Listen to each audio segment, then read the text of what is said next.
Deesa Palanpur national highway પર hit and રનની ઘટના સર્જાઈ। કાર ચાલકે બાઇકને અડફેટે લેતા બાઇક ચાલકનું ઘટના સ્થળે જ કરુણ મોત નીપજ્યું।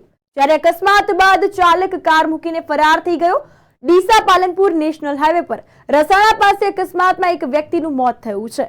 ડીસા તાલુકાના વાસણા ગામે રહેતા જયંતિભાઈ ગિરધરભાઈ માળી ફોટો અને વિડીયોગ્રાફીનો વ્યવસાય કરતા હતા અને જેઓ કુંભલમેર ગામે લગ્ન પ્રસંગે ફોટોગ્રાફીના ઓર્ડરમાં ગયા હતા અને ત્યાંથી પોતાનું બાઇક લઈને પરત ડીસા તરફ આવી રહ્યા હતા। તેમજ રસાણા ગામ નજીક અકસ્માત સર્જાયો તેવું સામે આવ્યું છે। પાછળથી પૂરપાટ ઝડપે આવી રહેલ કાર ચાલકે બાઇકને અડફેટે લેતા અકસ્માતની ઘટના સર્જાઈ। અકસ્માતમાં બાઇક ચાલક જયંતિભાઈ રોડ પર પટકાતા અને માથા અને મોઢાના ભાગે ગંભીર ઈજા થતા લોહી લુહાણ થઈ ગયા।